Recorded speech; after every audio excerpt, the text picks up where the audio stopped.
According to Judicial Watch, for some time Mexican drug cartels have been helping Islamic terrorists now living in Mexico to cross the U.S. border in order to explore possible areas of attack in the United States. The watchdog group reports.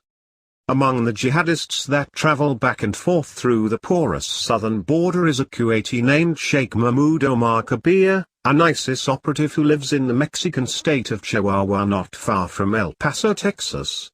Kabir trained hundreds of al-Qaeda fighters in Pakistan, Afghanistan and Yemen and has lived in Mexico for more than a year, according to information provided by JW's, Judicial Watch's, government source.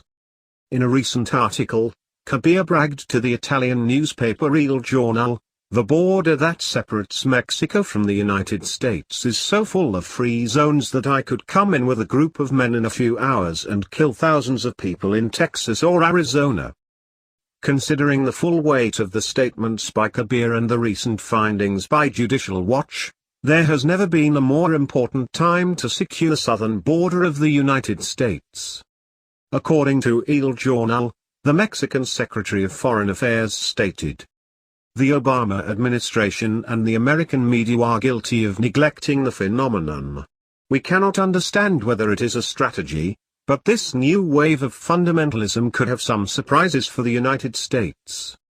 In spite of Mexico's large Catholic component, Kabir maintains that extremism has made large strides in the Mexican culture. Claiming thousands of converts over the last 6 to 8 years, Kabir asserts that Muslim imams have had great recruiting success and have been welcomed in the Mexican society more so even than with the European culture. According to the Judicial Watch report, now Kabir trains thousands of men, mostly Syrians and Yemenis, to fight in an ISIS base situated in the Mexico-US border region near Ciudad Juarez. If indeed the reports are accurate and Kabir is living near the US-Mexico border, the prospect of a porous border combined with nearly non-existent immigration standards should raise red flags not only in US-Mexico border states, but across the country. Even PolitiFact, a left-leaning political fact-checking group owned by the Tampa Bay Times, admitted the concern when in an April 2016 article, author Joshua Gillin noted, "There have been several reported incidents along the US-Mexico border of several agencies encountering people on terrorism watch lists or with ties, or suspected ties, to terrorist groups. There also have been a number of people from countries associated with terror groups stopped by authorities, although that's not an indication they're terrorist infiltrators. But is it reasonable to suspect that some of these people from countries associated with terror groups could be terrorist infiltrators, particularly considering that agencies have encountered people on terrorism watch lists?" Though Gillin may appear to be downplaying the threat, the truth stands: our porous border has reached critical mass. The New American recently reported in this article on the nearly non-existent southern U.S. border, quoting Brandon Judd, President of the National Border Patrol Council, as someone who has been involved in border protection for over 18 years, I can tell you the border is not secure and the situation is getting worse.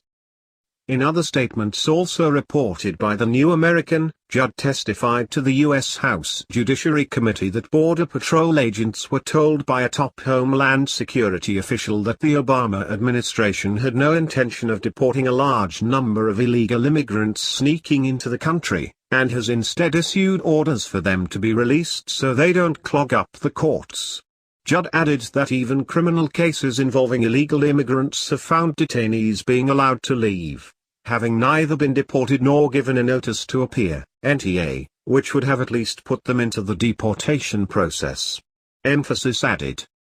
Reporting in another article for the New American in March 2016, Alex Newman contended, smugglers and other criminals are pouring across the often undefended border, jeopardizing the livelihoods and even the lives of Americans, not to mention national security. Newman reported on a meeting between the elected officials of the small town of Animas, New Mexico, and hundreds of distraught ranchers. Inspiring the meeting, according to attendees quoted in media reports, was the kidnapping of a local American ranch hand. The victim reportedly happened upon a caravan of drug runners from the other side of the border while working on a cattle ranch in New Mexico's Bootheel region along the border with Mexico. Tricia L. Brock, co-owner of the company that employs the kidnapping victim, was quoted in the Albuquerque Journal recounting what happened in December of last year. Also reporting for the New American, Warren Mass cited other statements by National Border Patrol Council President Brandon Judd. "We have apprehended illegal aliens just north of the border who are still soaking wet from crossing the river. If they claim, as increasingly they are doing, that they have been here since January 1, 2014, we will process and then release them. They are still wet from the river and miles from any civilization, and on their word alone we release them unless we physically saw them cross the river. This policy de facto creates an open border with Mexico for any illegal alien who wants to claim that they were here before 2014. Obtaining information via the Freedom of Information Act, Judicial Watch in January made public State Department documents showing that for at least 10 years Arab extremists have entered our country with assistance from Mexican drug cartels. But why hasn't the US government, which has known all about this security threat for at least a decade, responded by securing the border? Are sleeper terrorist cells already in place in the United States as a result of this folly? And what will be the consequences of continuing to leave the border unsecure? Alex Newman observed.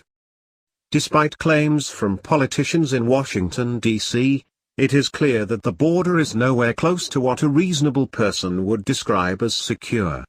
That is by design, of course. But the people suffering on the front lines of that are only the first to be victimized. If Congress does not get serious about demanding the enforcement of federal laws on border security, all of America will face the consequences, too. It is time to restore law and order on